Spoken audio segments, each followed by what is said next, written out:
Ah, yes. The ChoroQ in their natural habitat. So majestic, so chibi. They all live in this wonderful island called ChoroQ Island. And today, in this wonderful episode of the Gaming Hour series, we are here to study these magnificent creatures. So, won't you join me on this very special episode of ChoroQ HG4 on the PS2.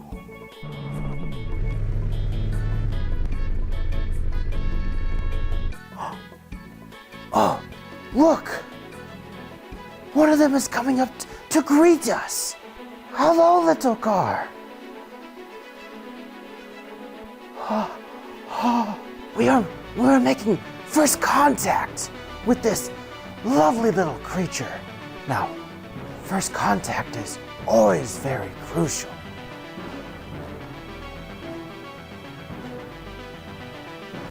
So when does the car sex happen? I like the car sex from the last one. You goddamn buffoon! You scared it away. I can't believe you've done this. And look, you had the funny car sex one in the last one, and I'm just wondering where it is. See? And I looked it up on Rule 34, and no results came up. So, come on, man, give me something to work with. Oh my Mojorico. There will be no car sex in this episode.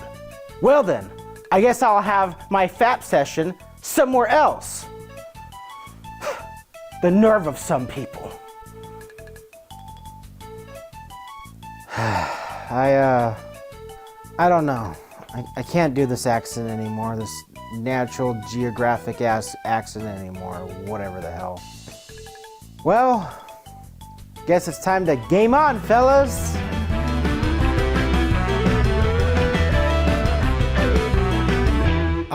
Yes. Welcome back to the 19th episode of the Watersurf's Gaming Hour. We are back with yet another ChoroQ game covering the game ChoroQ. Wait, what? Yeah, that's right. This is the game that is called ChoroQ. They finally got the naming down, except it's just called ChoroQ HG4 in Japan. Don't worry about the weird-ass naming. The important thing that it is part of the ChoroQ HG series, and the whole thing with these and these games is that you just race. The special thing about this specific one is that you can travel along these 3 towns, do quests for the locals, but the main focus is the racing with this one.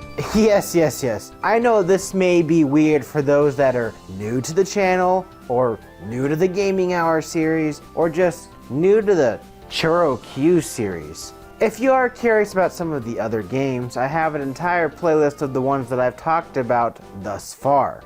That, one of those cards should pop up if you want to watch those first. It's not required, but it is there as an option if you want to get a gist of the series, but this is a good starting point as well. But anyway, ChoroQ is a PS2 game that came out in late 2003 in Japan and late 2004 in the US, as well as early 2005 in Europe. It's another one of those car RPGs similar to Road Trip Adventure, but more refined like Gadget Racers, aka ChoroQ HG3 was. This is also, as weird as it sounds, a sequel to ChoroQ HG1, aka Gadget Racers, aka Penny Racers, as it was made by the same development team. While that game was a racing game, this one we are talking about in this episode was a racing game with some RPG elements. You basically travel around these 3 towns, talk to the town folk, do some random quests and minigames. There is also a storyline, but we will get into that in a bit. Now, believe it or not, a lot of people around my age, they grew up with these 2 games. I grew up with this one, Road Trip, and many others grew up with ChoroQ.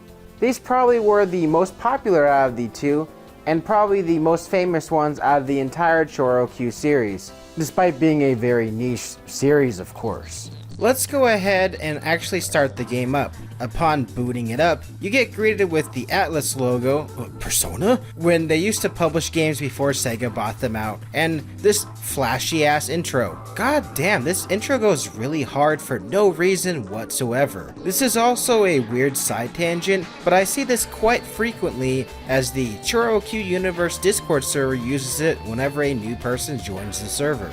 I knew I recognized it from somewhere. I also want to give a moment to shout out the ChoroQ community, as I used their fandom wiki site to help with my playthrough of this game. There are a ton of translation errors in this one, and it's kind of hard to follow sometimes, but the walkthroughs on this wiki site really helped me get through this game, so shout out to the ChoroQ community for this one. Anyway, once you get into the actual menu screen, you see this globe-ass screen and ChoroQ. You have the typical menu setup, and I did some quick races just to get a feel for the game. Now, I would do a quick overview of all the racetracks, but there are so many in this game that I would lose count. On top of that, the quick races were just, quick. I will mainly be focusing on the story for this video, so I do apologize for the quick racing fans out there. And sorry, I didn't do 2-player for this video either.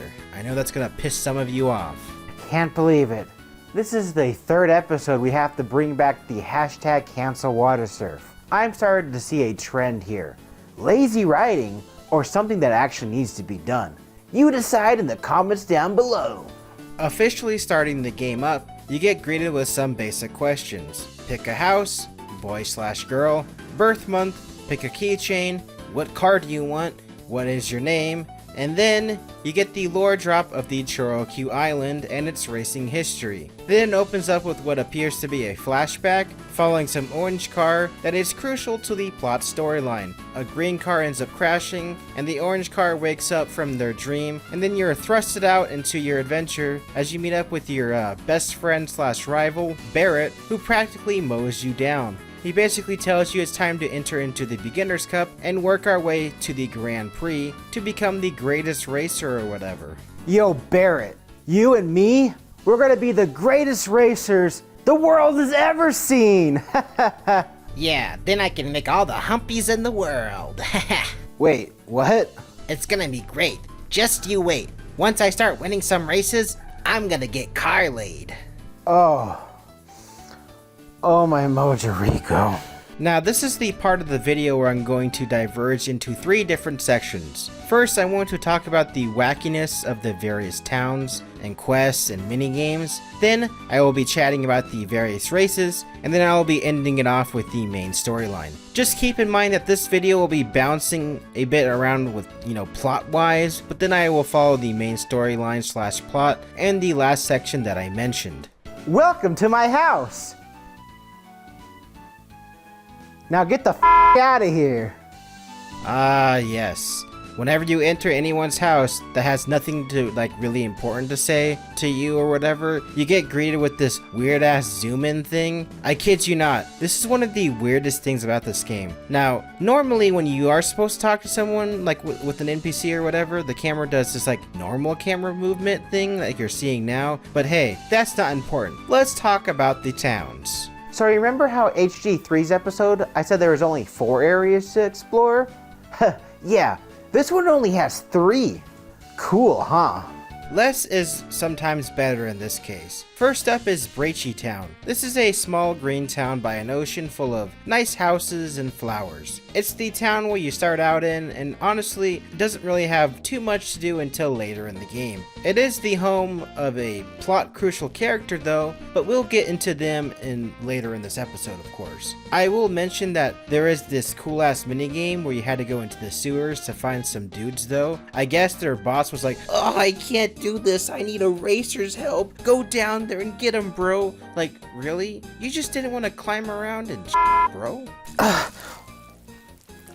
I think I caught every single hepatitis down here. On top of that, there is this minigame where you go to the harbor to play a game of chicken, which I obviously completely failed at. You know I suck at this minigame, especially if you watch the arcade edition episode. There's also this other minigame where you go around and put out fires, and it's pretty simple. Speaking of simple, Brachy Town is a simple place. You live here, and this is where your garage is at. You spend a good chunk of the game in your garage, so get comfortable and get upgrading as you progress through the game. There are also random NPC interactions that aren't really plot crucial in Brachy Town, but hey, none of them really stand out to me. The only weird one was when these two cars were freaking out, and then you have to watch this like weird ass play with these cars. Like, you see these cars, and then they have to like pull out a sword or something. I don't know, man. Just do the cutaway gag or something now, okay? Arthur, pull out that sword and become king of the cars. I can't. I'm really tired. Me too, man. Me too. Oh yeah, there is other stuff to do in Brachy Town, but who cares about the bank or the police station or whatever? Just like this green car said, he doesn't mess around. Oh, he kicked me out. I think I walked into the wrong side of town. Give me money or I'll breakdance, bro. What?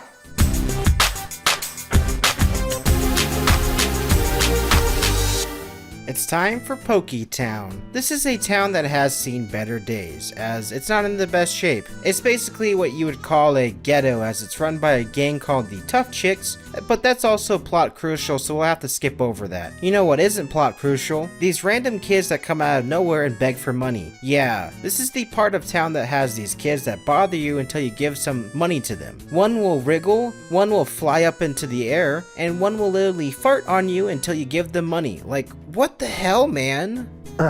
For the last goddamn time, I am not giving you guys any money.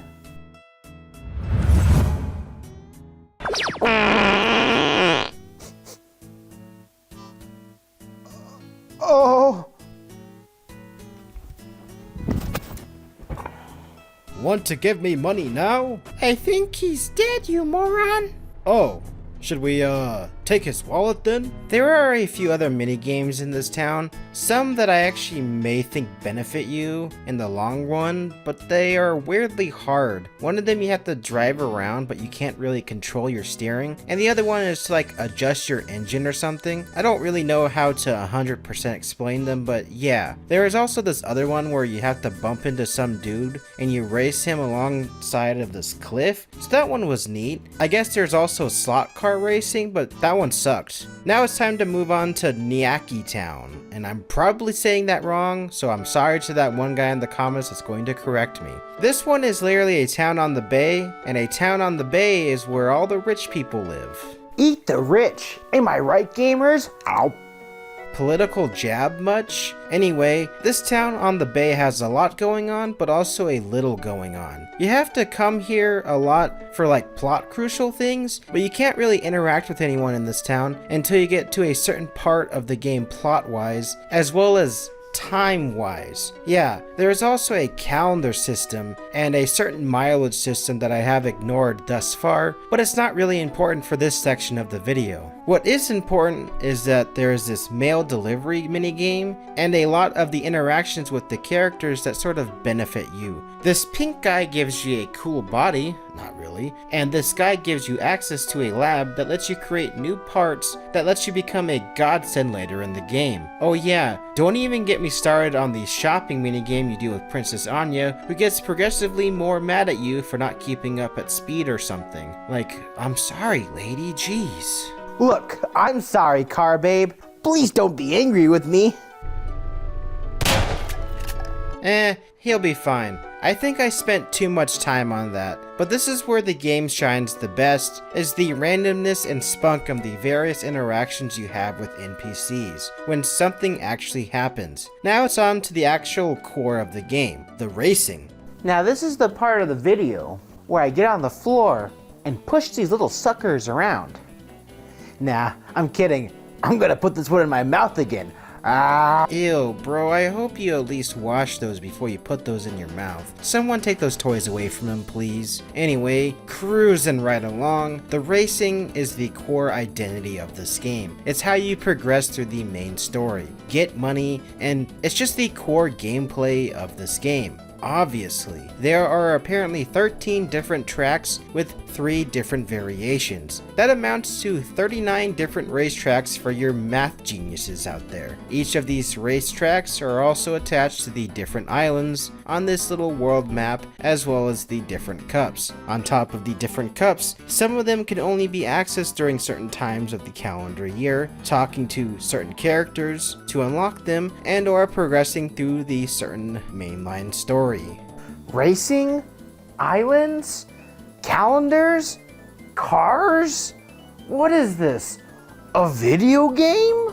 We are just going to ignore all the cups and rules real quick and go island by island. First up is ChoroQ Island, which has the 3 race courses. You have the high-speed oval track, which is exactly what it sounds like. It's an oval, bro. Up next is the Uptown Resort, where you race along this beach and it goes into this grassy area or something. I don't know. Last for this island is a course that I spent countless hours farming on for the money, which is the Sky Highway. This is probably, as weird as it sounds, one of my personal favorites in the entire game, just because, look at it, it's a highway in the sky. Now, Dalnichi Island is as niche as it sounds because it has a bunch of weird ass stuff on it. Jurassic Road is this racetrack lost to time. One of the variations has this weird part where you race on top of a dead dino. What the hell? Trans Trip is a trip through a computer chip or something because it's a techno wonderland of a race, bro. And last but not least is Planet Jump, and I hate this course. I know space courses are supposed to be cool, but the anti-gravity on this one messes with you and it makes it next to near impossible to control your car. And I know somebody in the comments is like, well, you're supposed to get this part in order to do the race. Like, shut up. I don't care. Boop. Boop. I'm a satellite. Boop. Boop. I'm a satellite.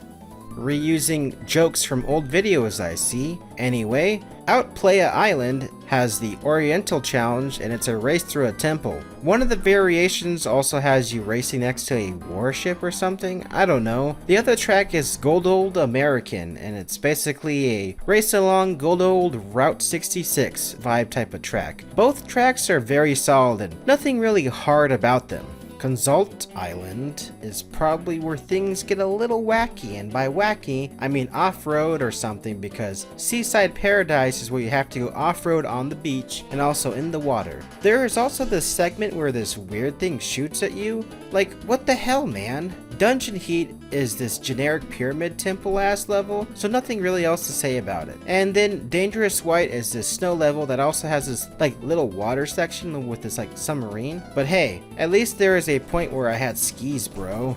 Nice. Rounding out the final island is Palk Island, which has the 2 wackiest stages out of the entire game. I am actually being serious this time, as one is a knockoff of the kids room from the arcade edition, but going a little bit more ham because I have no idea what the hell is going on. And finally, the last one is Castle in the Dark. This is another favorite of mine because one of the variations has this segment where you drive into this dark room and it feels like you're actually driving in space, but it doesn't actually suck this time. And yes, that's all the courses in a nutshell. Hope you're happy, okay? Now, just as you saw, there is a lot of racing in this game. This is literally a racing game, and remember, it is pretty much a sequel to this game. I know it sounds weird, but the same developers who made this went out and made this right afterwards. Crazy. I will just say real quick that all of these different tracks you saw all have different variations and are accessible in the various different cups, some of which are only available in certain months of the year. Why is there a month system in this game? I have no idea, but I've been rambling too much and only 2 people are still watching this video, desperately waiting for me to talk about the goddamn plot. So let's quickly run through the goddamn plot, okay? Alright, so Barrett told me we need to be famous racers or something. Where would I go to be a famous racer?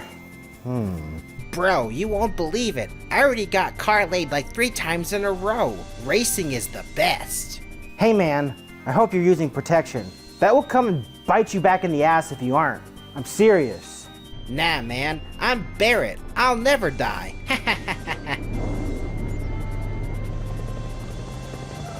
Alrighty then. Ah, yes. Getting back to the plot. You eventually make your way back to your garage, do some racers in the Beginner's Cup. Getting at least 3rd place in 3 of the races gets you a letter from Barrett, who tells you that some tough chick member is harassing people in your town, and then you check it out. You race that punk, beat that punk, and some orange car comes out of nowhere, aka Norahiki, comes out of nowhere and tells you not to waste your time on that dude. Norahiki is, by the way, is a plot crucial character, and low-key becomes your mentor. He eventually tells you where to go and how to progress through the story. Talk with this guy at a cafe, race some nerd outside of school, and then make your way to Poketown to challenge some tough chicks, the leader that is, to a race. Hey, I heard you bullied my little brother. Oh, do you want to join my team? I like this guy. You're in. You end up joining the tough chicks, but they give you a raven? Alright, anyways. Barrett eventually wants you to race to see who's the better guy, and man, this just feels like a friendly Pokemon rival situation. Barry is just like your Gary Oak sort of situation. You know what I mean? He's just a friendly rival character that wants you to succeed, but wants a friendly rivalry. It's like literally a Pokemon rival. I hope nothing bad happens to him. Whatever. You eventually may have to make your way back to the tough chicks for some initiation thing where you have to go into this spooky ass haunted house. And man, let me tell you, it ain't scary at all. What, like what? Looking for some keys? Ooh, how scary. Ooh. I already pissed my pants in both the Luigi's Mansion episode and the Bloodborne episode. You think I'm scared of some haunted house in this one? I guess you can say, that depends. Hey man, that's a funny joke. Oh! You are the most terrifying car that I've seen. That the poop already in my adult diaper went back into my body. Oh, that was an uncomfortable feeling.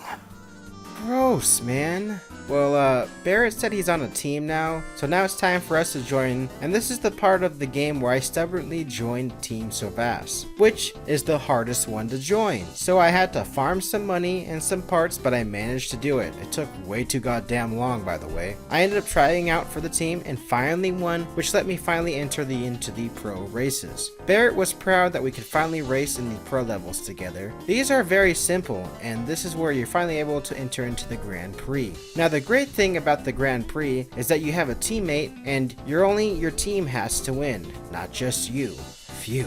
Yeah, so the first Grand Prix was pretty easy. So now you have to do another one.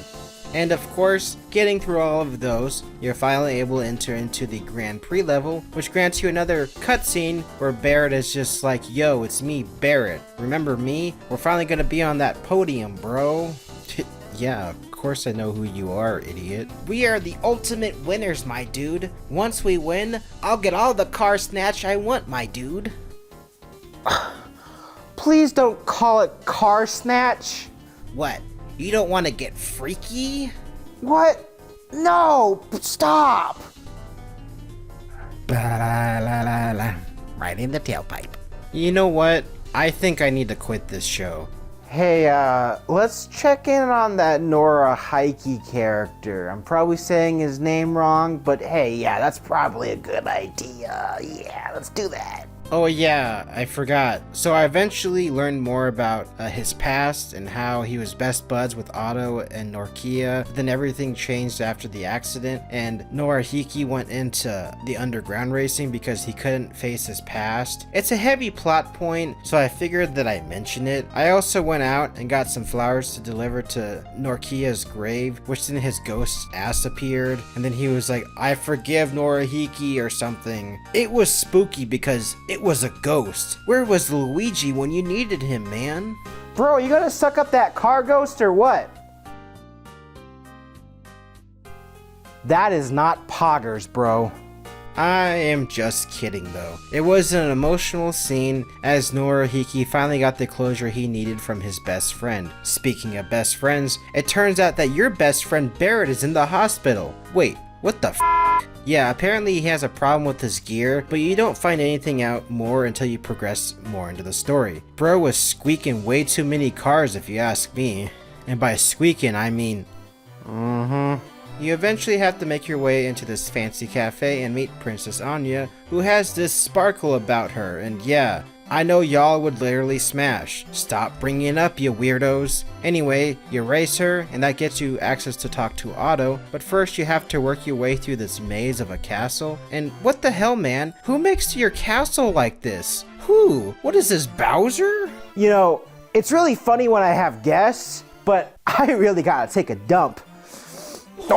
Oh yeah, plot twist. Anya is actually the niece of Norihiki or something. You also get access to extreme racing from this shady politician, which has a plot point later. I promise. Otto agrees to do the next Grand Prix for funsies, and this is where the fun begins. You eventually enter the next Grand Prix to race Otto, and now it's time to tell Barrett the good news that you're finally going to live out our dreams of becoming the ultimate racer or something. But then it happens. Give it to me straight, Doctor. How bad is the car cancer? Car cancer? Son, I don't know how to tell you this, but you have syphilis. Oh, Josh was right.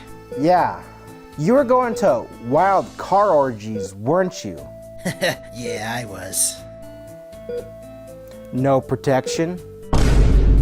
So yeah, Barrett gets the bad news of having a really bad disease, but he is in full spirits that you'll win the race for him. And race for him you do indeed. Enter the Grand Prix as it's your time to race. Everything goes as normal up until around the third race when both your teammate and Otto's teammate crashes. Then you have to substitute one of your teammates, but it's fine. You end up doing the race like normal until race number 5 when Otto activates his cheat codes and basically gets into perma first place. Like, bro, what the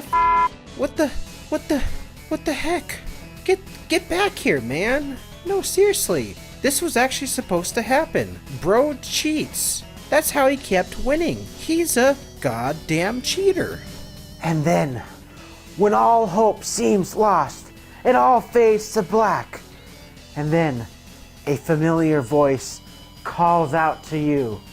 Barrett's voice calls out to you, and the power of anime is now on your side. You activate your sixth sense and boost this weird-ass blue tunnel that makes you a real racer in Otto's eyes. You finally end up overtaking him and winning the Grand Prix for yourself and for Barrett. And just like that, you did it. It's a happy day. Everyone is celebrating and things are all good. Even Norihiki is at peace, but then a reporter comes out of nowhere and delivers the news. Barrett is f***ing dead.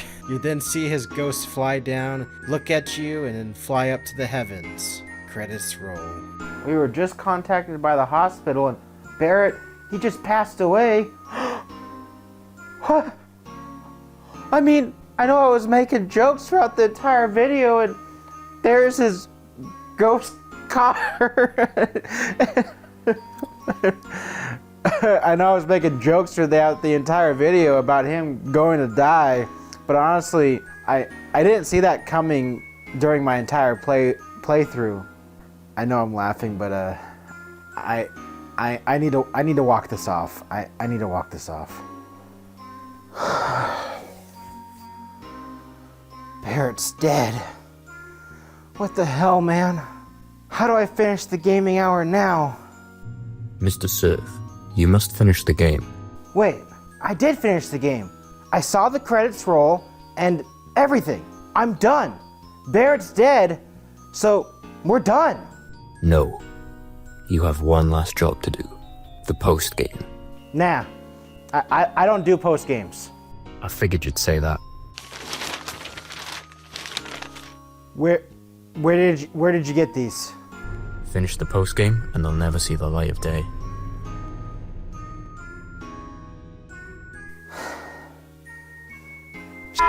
Alright, since a certain member from the ChoroQ Discord server told me that the post-game wrapped everything up in a nice little bow, let's get this done real quick. I got some devil tires to make the game way easier, and then did a Royal Cup to talk to Otto. Otto says, good job, and then he dies. Yep, another guy dies. Lovely. Then some kamikaze dude shows up in the royal races and he speaks German.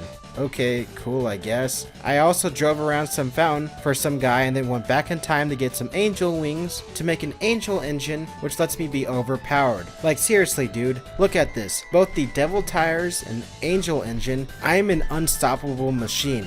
I really wish I had this earlier in the game because, man, this would have been way easier, but I digress. I then went to go visit that corrupt politician guy who then kicked me out of his house, and then he got arrested for being a corrupt politician. You then get a letter about the accident and how he was the one who caused the accident as he threatened Norkia to cheat, but Norkia refused, and then he ended up taking his own life to hide that secret. Man, what the hell? This is a kid's game. Oh yeah, you eventually go back in time again to meet Norkia, to pick some flowers with him, and you also inspired him to become a racer or something. Yeah, it all comes full circle. This little ChoroQ game has had some deep lore, some crazy writing, despite all of its weird translation errors. So, to that certain ChoroQ member from the Discord server, I hope you're happy because I'm done with the game now. I did the post game. Alright? We're all done here. And just like that, the game is over. We're done, okay? I'm finally free from the ChoroQ series. Huh? Oh no, bro. You've only scratched the surface of the ChoroQ games, my friend. I mean, you've done this one, and now you've done this one, and you've done HG3, aka Gadget Racers, but you haven't done this Gadget Racers, or this Gadget Racers. You forget about those ones? You also forgot about Road Trip Shifting Gears. Yeah, you forgot about that one. There was a guy in your comment section that talked about this one. They specifically called you out. They want you to do the link cable to this one. They want you to link these up. And don't even get me started about Seek and Destroy on PS2. And then don't even get me started with the ones that you don't own. What about these ones on the Game Boy Color? I don't even know what these say because they're in Japanese. But hey, there's voiceover guy. There's Penny Racers on the Nintendo 64. There's ChoroQ on the Wii. Just cut to your final thoughts. Obviously, I'm way ahead of you. I just wanted to take a moment to say that this game has its charm, and it has its spunk for the ones that grew up with it, and the ones in the ChoroQ community. But for me, Road Trip, aka Road Trip Adventure, aka ChoroQ HG2, is still my personal favorite out of the ones I've played thus far, and it'll probably stay that way with all the other ChoroQ games that I will play in the future. ChoroQ HG4 is not a bad game by any mark, and there were parts that I really enjoyed, but there were a lot of parts that frustrated me very much so. The racing and the grindiness of it all was probably the biggest factor, but the characters and spunk of the world is what kept me going. This game has its fans for sure, but without a walkthrough that I used, it would have been more of a challenge to complete for sure. As a ChoroQ fan, it is definitely worth your time playing at least once, but I would still lean towards HG2, aka Road Trip Adventure, as the one to go to as an introduction to the ChoroQ series, as that one was the perfect car RPG. Now, let's go ahead and finally finish off this video, as I know it's way too long, and I'm sorry. Man. I can't believe Barrett's dead. I mean, I literally foreshadowed it throughout the entire episode, but... What? Bro, I have good news! Oh, Mojo Rico, no. There is finally one result for ChoroQ on Rule 34. Hell yeah! I know what I'm doing right now. I'll see you later. Hey, join us in the next episode for Xenoblade 1.